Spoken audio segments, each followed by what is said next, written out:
just passed a big weekend for boxing with Lomachenko versus Teofimo. I want to break down that fight, get into it. I'm gonna get into Khabib versus Justin Gaethje. As far as that fight, I haven't really been able to scout it. Of course, I've seen both of them fight, and I want to kind of break it down more. But I'll give it my early before really me diving in what I think of it, and then see if it changes after I look into it a little bit more and rewatch a few of their fights and see just see if I can see anything that might be a problem for both of them, or just anything going into this fight. Teofimo versus Lomachenko was a big fight. It got good ratings for a boxing fight. ESPN free fight, just all the things that we always, you think of for boxing. What I've always grew up and wished that they would do, and they were finally doing it, and it was something to watch. I really enjoyed it. It was like a movie though. It was like a movie. It started off slow, it built up, and it gave you a great ending to it.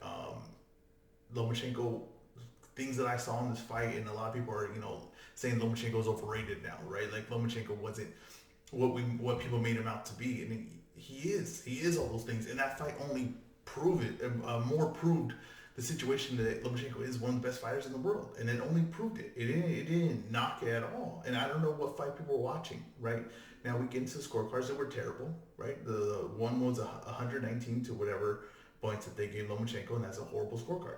Right, to me, this fight I scored it a draw.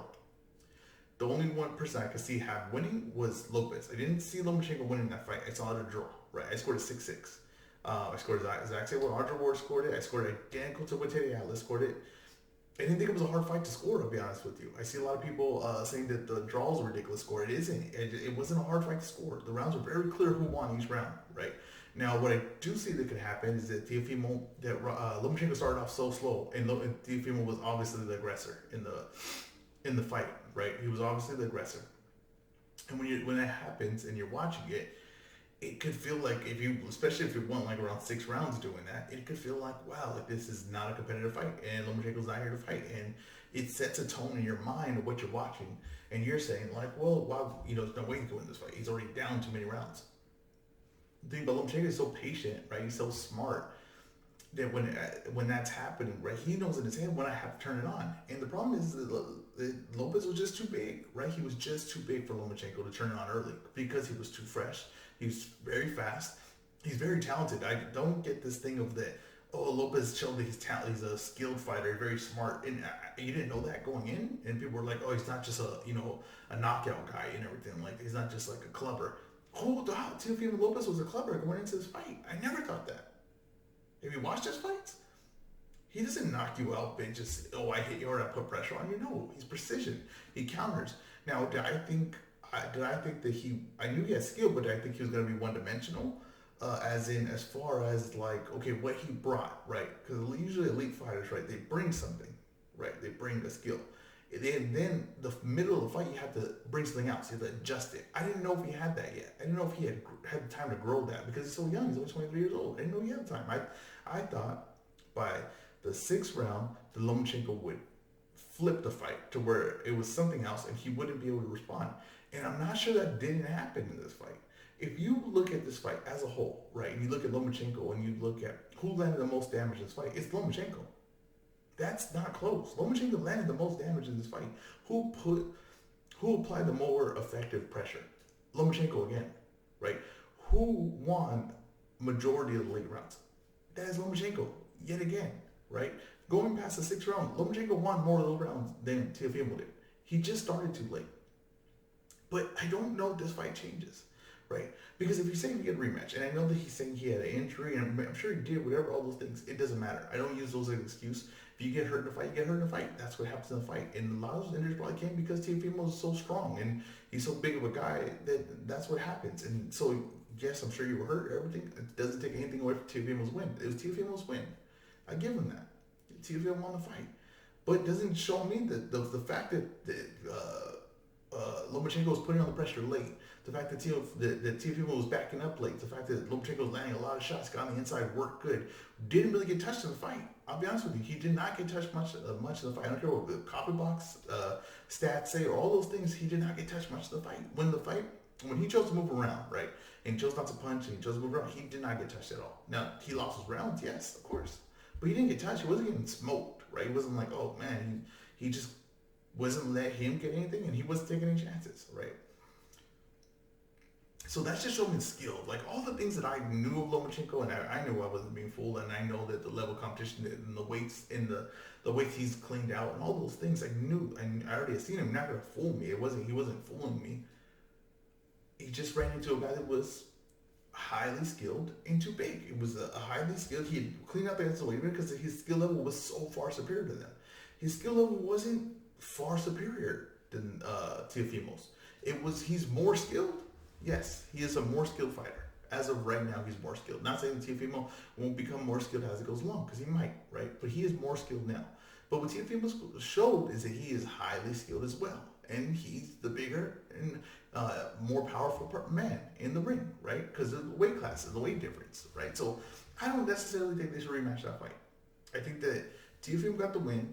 I think Teofimo should move either fight one more time there if it's like Gervonta Tank Davis, Haney, or Garcia, and then move up, right? And then fight, try to get the title there from the multiple champions that they have in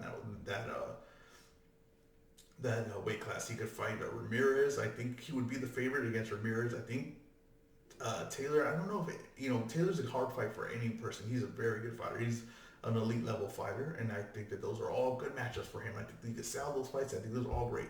I think Lomachenko can go back down. He could beat one of the champs. He could beat a few champs and just wait for Shakur Stevenson to say he's ready, and then Top Rank could do that fight. As Lomachenko's gonna continue, really the only way I can see him losing now is just size, right? And that's what we saw. He lost because of size. But anyone that is his size, right? That anyone that's not bringing more size than he has, right? That's not going to overpower him or anything like that. I think Lomachenko beats. I think Lomachenko is one of the best fighters in the world. I think he's one of the best talents we've ever seen, one of the most skilled fighters we've ever seen, and he takes on all challenges, and that's what we saw here. And I had a draw. Like I said, I had a draw, but I'm okay with Teofimo winning the fight because I thought if anyone could win that fight, it was Teofimo, right, by a round.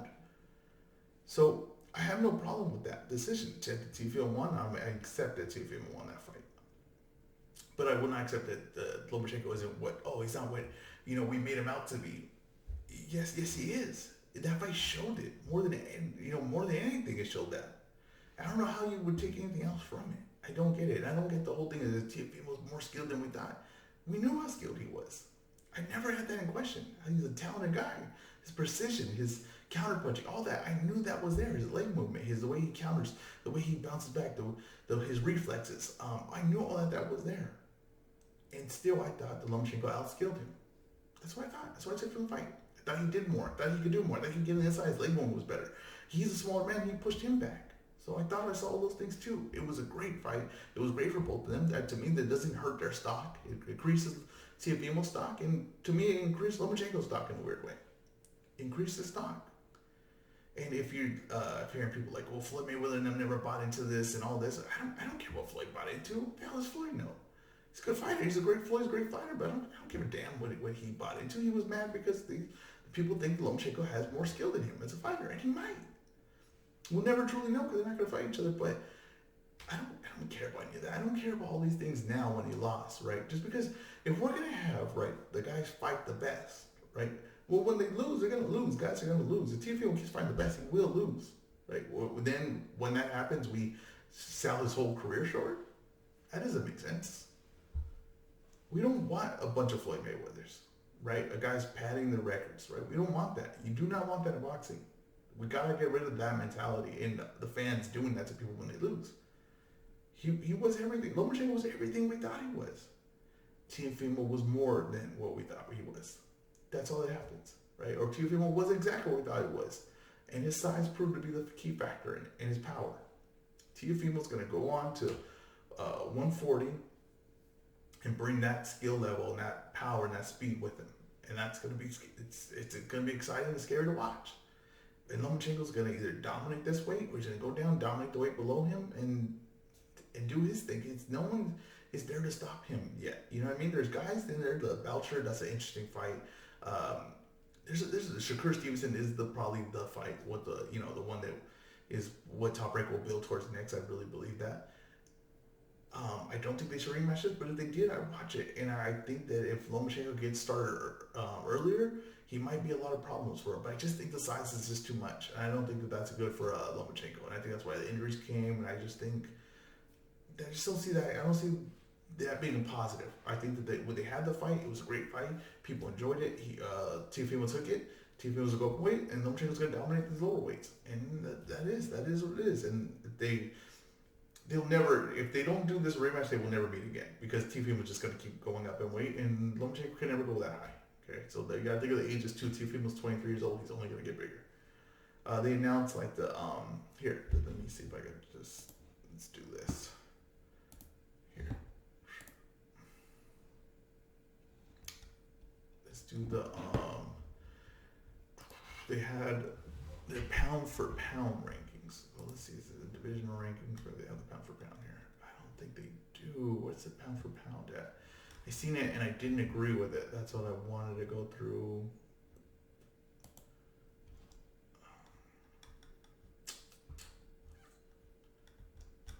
Let's see here real quick. They had the pound for pound rankings, and they had Terrence Crawford. Let's see here.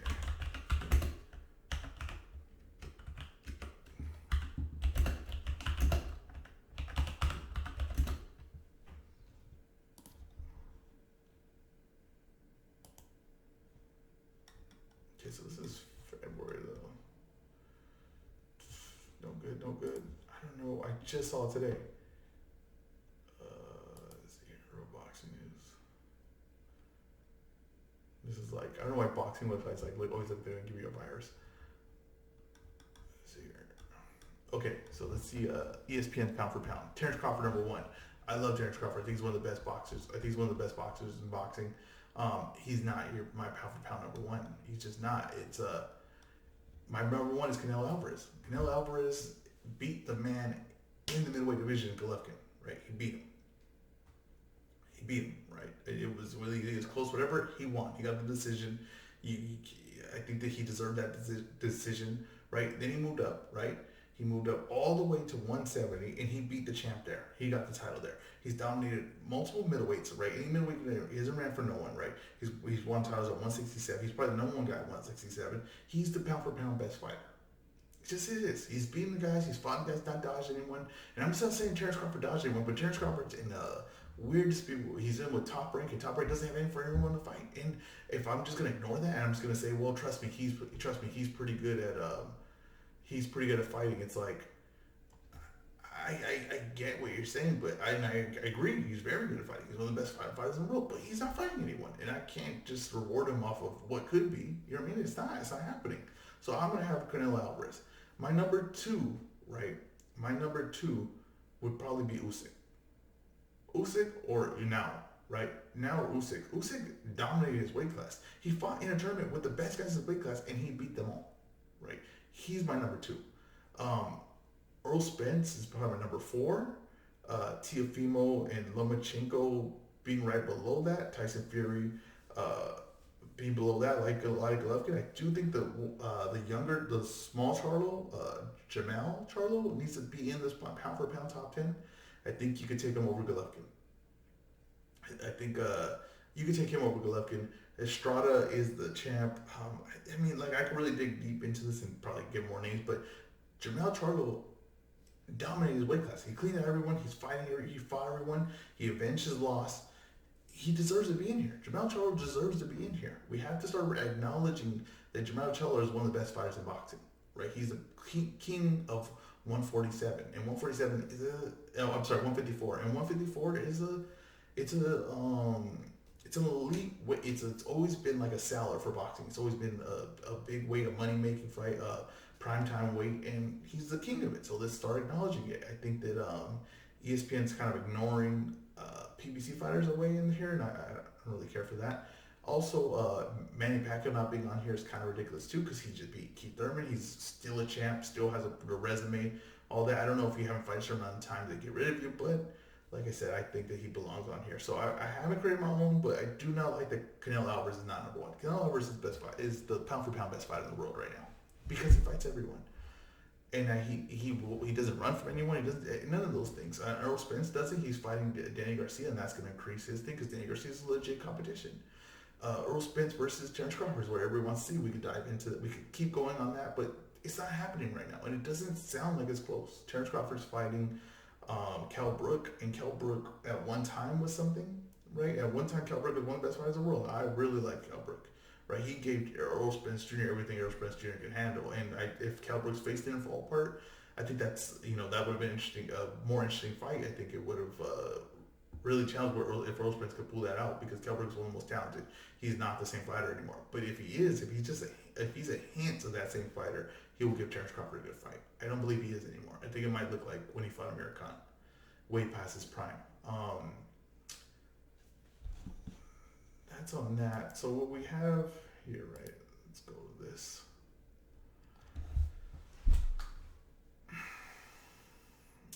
We have the UFC fight this weekend, which is a huge UFC fight. I haven't been able to scout it out, but from just what I've seen and what I thought going into this fight, and what I've said before, is that UFC is a bit of rock paper scissors when it comes to matchups and everything like that. Now, Khabib style, right? Probably it beat Conor McGregor. Not probably he did. He beat Conor McGregor, right? Gaethje, I think would lose to Conor McGregor. I think that Gaethje tries to stay on Conor McGregor. He has too many openings. He's too stiff. He doesn't have no defense. I think Conor McGregor knocks him out. But I think Gaethje could beat Khabib, and I think he does beat Khabib. If I'm, like I said before, dived in, touched those things. From what I've seen, I think Gaethje could beat Khabib, and I think I think he's probably like one of the worst matchups for Khabib, right? Because he can wrestle. Now we haven't truly seen the wrestling yet in the UFC. We haven't seen it yet. But if he's the level wrestler that we're told he is, and the level wrestler that maybe he's shown in other fighting organizations, right? And he can defend the takedown. And Khabib just can't ragdoll him down, right? And Khabib has to actually work for his takedowns, and he's going to shoot and sometimes not get the takedowns. Well, that's when Khabib will be in a whole world of trouble, right? Because Khabib's stand-up is not great, but it is when it's mixed in with his wrestling. And when you're afraid of the takedowns, he starts landing a lot more. Just like landing on Conor, just like landing on all these guys. Because you're worried about takedown, then he's throwing haymakers while falling into you because he's not afraid to fall into you. He's not afraid to miss his shots because his shot is going to lead to a shot, which is a takedown. You know what I mean? It's going to lead to another thing. It's going to connect off each other, and that's when it starts flowing. But say if he can't get a takedown, right, and then his energy starts to steam, right, because it takes a lot of energy to try to get a takedown. And say Gaethje could defend the takedown. And Gaethje has a very his stand up is very stout. It's very compact, and that's perfect for if you're gonna look to defend a takedown. It's not, you don't have to do a bunch of excess movement. Your arms aren't out here. You got to bring them in. Everything's here. He's ready to sprawl as he jumps in. And if Gaethje gets the first, you'll know within like the first minute is if Khabib goes for a takedown and Gaethje sprawls and he can't get it, and Gaethje fights it and gets back standing up. You're gonna see a little bit of concern in the Khabib corner, right? You're gonna see a little bit of concern, and Gaethje's gonna start putting pressure. He's gonna start kicking his leg. He's gonna start putting that jab out there. The jab's gonna be really important just to keep that in Khabib's face, pushing him back, not keeping him balanced, not allowing him to set his feet. That's what to do. Now, if Khabib's gonna have to get the takedown, I think Khabib is gonna be pretty smart about it. I think that he will look to land a shot, get Gaethje to try to counter, and as Gaethje's counter, he's gonna shoot for his legs and look for a takedown. Now, to me, this fight could be decided within the first minute. I'm not saying that Gaethje knocks him out the first minute. I'm not saying Khabib stops the first. What I'm saying is if he gets Gaethje down and Gaethje is stuck, right, and he's in Gaethje's guard, and Gaethje's just stuck on his back, and he cannot get up, and he's just gonna take damage and weigh on him and everything like that. This fight won't go. It will not turn for Gaethje, right? When Gaethje needs to not have his legs burned out, not have his whole body burnt out within the first round or two. He's got to keep a good distance, keep getting up, keep defending these takedowns, stay off the fence. Like he said, if I get against the fence, I'm pretty much screwed if he gets me up against the gate. And it's true. I really like Khabib because he is a perfectionist. He's a specialist at what he does, right? His takedowns, wrestling, he's a specialist. And if I believe that truly, if you're a specialist, I always root for you because I think that that's a person that wants to be the best at what they do, right? It's not a guy that's just semi-good at this and semi-good at this. No, this is a guy that's the best at this, at what he does. If Khabib wins this fight, he's the best. He's the best probably ever to fight in MMA, honestly. He beat Conor, and Conor's I say the best, right? And I would think I would pick Conor in a rematch. But if Gaethje if Khabib runs through Gaethje, I don't have an argument anymore. He's the best. If he runs through him like he's ran through everyone else, he ran through Conor, he ran through all these guys, he ran through Johnson, he ran through all the guys he ran through, right? If he just runs through them, like Dos Anjos, he's the best. No one's touched him. He has a superior style that fits the MMA. He has the superior style, right? Now, will he fight Conor? They're saying he won't. If he doesn't want to do business with him, and it seems like a guy that stands for what he believes in. But I do think Dana White controls all this, and I don't think anyone is going to tell Dana White no. And if Dana White says you're going to fight Conor, and then Conor is really committed to fighting, I think it'll happen. I truly do. But I think Gaethje winning, it makes it Conor come. I don't think Conor's in a hurry to fight Khabib. I think that he's willing to fight Khabib, but I don't think he. I think he wants. I think Conor wants to keep his name relevant right now, but I don't like the Poirier thing. It's like, is that happening? Is it not? The whole charity thing that what we knew wasn't going to happen. Then the UFC says we'll do it. Okay, but I don't want to do it this date. Now I will do it this date. Now the UFC says we're not doing it at 170. It's this whole thing where it's like, I don't really think, for some reason the UFC doesn't want him to fight, and for some reason I don't really think he wants to fight. But I think if Gaethje wins, he would be very interested in that matchup. I think that matchup favors him. I think he knows that. I think his trainers know that. And I think that would be a matchup that with Sal for sure. But either they fight Sal, but that fight right there, people would be like two stand-up guys. People would think that Gaethje could actually knock him out. I'm not saying he couldn't, but I'm just saying technically wise, he leaves too many opens. He gets hit too much. I think that Conor would piece him up. But like I said, it's rock, paper, scissors. Gaethje could beat Khabib, and then he loses to Conor. And then Khabib beat Conor, and he thinks that he could just keep taking him down over and over again. And then Conor hasn't shown me anything that he can't do that. Well, then that's where we get this rock, paper, scissors, where it's like one guy could beat the other guy, and you could do, rematch these over and over again, have the, new guy champ every time. So right now I'm saying I'm picking Gaethje, right? I think Gaethje is going to avoid the takedowns. I think he's going to have a hard. I think Khabib's a hard time taking him down. And I think when you miss 2 or 3 takedowns, your legs are shot. I think it's a lot of energy. And I think that you'll see Khabib try to stand. And once he starts standing, he's going to get pieced up. And I think Gaethje's going to be a world champ. And it's the craziest story to a world champ that I've seen in MMA, because Gaethje was just kind of a brawl guy. He was like, he got knocked out and he get back up and all those things. And now he's like a technical fighter. And they turn him into a technical fighter. And I think he's going to be using his jab, kick his legs, sprawling, defending the takedown, making Khabib pay standing up, and I think it's he's going to be a star. He's a star now, but he's going to be a huge star at the end of the night, and then they'll set up a mega fight with him and Conor. That's what I think. That's why I think this goes down. But let me look at it, and then maybe I'll see something that I'm like, no, he's not going to stop takedown, which is very possible with Khabib. It's just very possible. Boxing still coming up. Gervonta Davis versus Leo Santa Cruz, which I think Leo Santa Cruz is being slept on.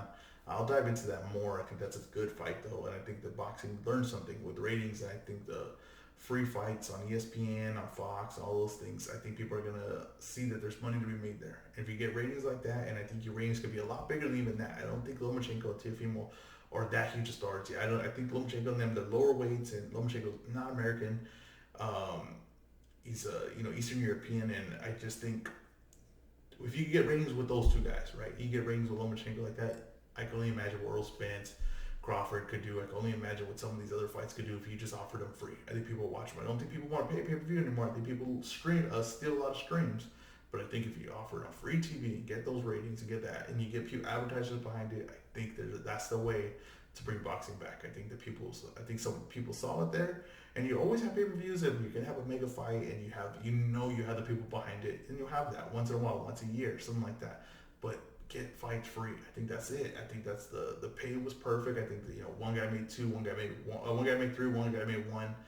Yeah, I think it's between the 1 to 5 million range for the fights. But I think that you have advertisements, you're on TV, you got all these things. It's because your pay could get higher with other things. There's other avenues for you.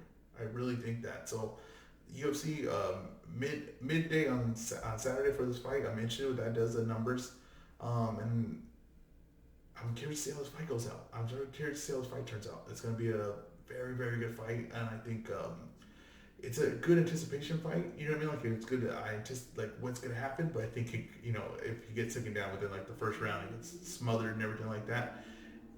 It is what it is. You know what's going to happen. But if not, he stops a few takedowns, then it's going to get interesting.